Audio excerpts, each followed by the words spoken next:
చిన్న చిన్న పదాలతో తమిళం నేర్చుకోండి.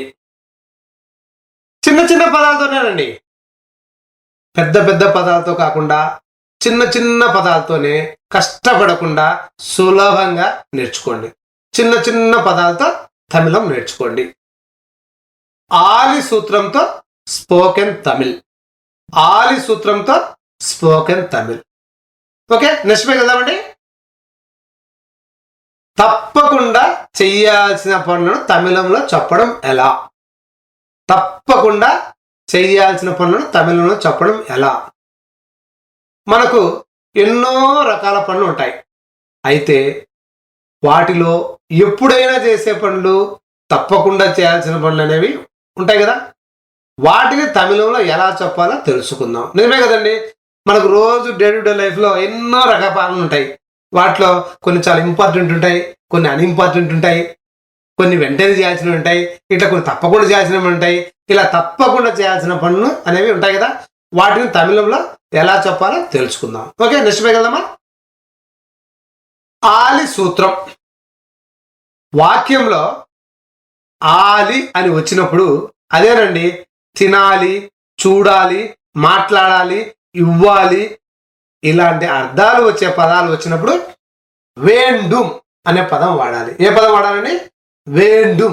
నిజమే కదండి, రోజు మనం ఇలా మాట్లాడుతున్నాం కదా, తినాలి, చూడాలి, మాట్లాడాలి, పాడాలి, ఇవన్నీ మీరు తమిళంలో మాట్లాడాలనుకున్నప్పుడు ఆ సూత్రం, ఆ టెక్నిక్ తెలిస్తే మాట్లాడవచ్చు. అదే మా కోర్సు ప్రత్యేకత. పక్క పేజీలో వివరంగా వాక్యాల్లో చూద్దాం. ఓకే, నిజమే కదండి. తెలుగులో తమిళంలో ఇక్కడ ఈ పేజీలో ఉన్నాయి, శ్రద్ధగా గమనించండి. ఇక్కడ మొత్తం 10 పదాలు ఉన్నాయి. ఇక్కడ ఉన్న తెలుగు పదాలన్నీ మీకు తెలిసినాయి. ఈ 10 పదాలు ఏమిటి? వెళ్ళాలి, చదవాలి, నేర్చుకోవాలి, పాడాలి, మాట్లాడాలి, తినాలి, చూడాలి, చెల్లించాలి, రాయాలి, నడవాలి. ఇక్కడ ఉన్న తెలుగు పదాలకు తమిళంలో ఎలా చెప్తున్నానో బాగా గమనించండి. ఇక్కడ అన్నిటికీ తెలుగు పదాలన్నిటికీ ఏముంది? ఆలి ఉంది. తమిళ పదాలకి ఏముందండి? వేండు. యాక్చువల్గా వెళ్ళాలి అనేది ఒక పదమేనండి. తమిళ్లో కూడా పోగా వేండు అనేది ఒక పదమే. నేను కావాలని స్పేస్ ఇచ్చాను, పోగా వేండుమని. మీరు మాట్లాడేటప్పుడు పోగా వేండు, పోగా వేండు అని స్పేస్ ఇచ్చి చెప్పాల్సిన మళ్ళీ.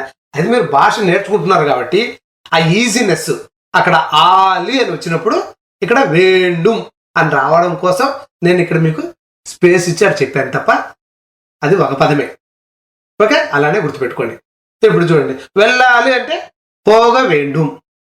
మా అమ్మ చెప్పాడు పొగ వేండు, పోగ వేండు. అట్లా 2 పదాలు డివైడ్ చేసి చెప్పాల్సిన మళ్ళీ. అది మీకు అర్థం కావడం కోసం నేను చెప్పాను. చదవాలి అంటే పడికే వేండు.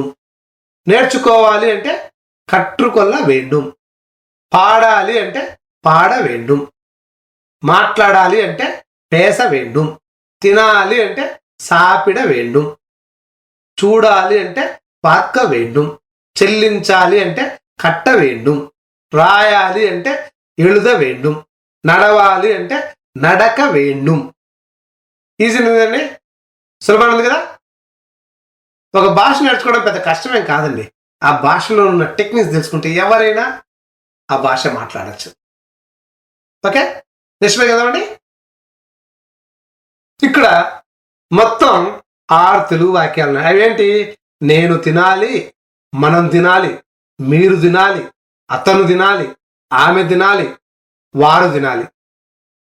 ఇప్పుడు వీటిని తమిళంలో ఎలా చెప్పాలో చూద్దాం. చూడండి, ఇక్కడ అన్నిటికి గుర్తుపెట్టుకోండి.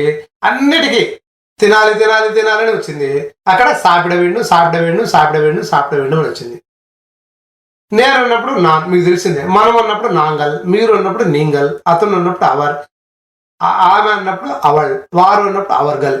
ఇప్పుడు నేను తినాలంటే నాన్ సాపిడ వేండు. మనం తినాలంటే నాంగల్ సాపిడ వేండు. మీరు తినాలి అంటే నీంగల్ సాపిడ వేండు. అతను తినాలంటే అవర్ సాపిడ వేండు. ఆమె తినాలంటే అవల్ సాపిడ వేండు. వారు తినాలంటే అవర్గల్ సాపిడ వేండు. ఓకే, నెక్స్ట్ పేజ్ కదా అండి. హాయ్ ఫ్రెండ్స్, ఇప్పుడు మీరు వేండుం సహాయంతో తమిళంలో చెప్పడం ఎలాగో నేర్చుకున్నారు. అదేవిధంగా వేణు సూత్రం ద్వారా తమిళంలో ఎలాంటి వాక్యాన్నైనా ఎన్ని వాక్యాలైనా చక్కగా 100% మాట్లాడగలరనే నేను నమ్ముతున్నాను. చిన్న చిన్న వాక్యాలైనా పెద్ద పెద్ద వాక్యాలైనా ఎన్నైనా ఈ వేణు సూత్రం ద్వారా మాట్లాడవచ్చును.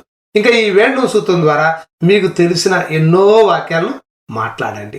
ఓకే, ఈ సూత్రం అయిపోయింది. సులభంగానే ఉంది కదండి, డౌట్స్ ఏం లేవు కదా. ఓకే, తర్వాత సూత్రం కలుద్దాం. ఓకే.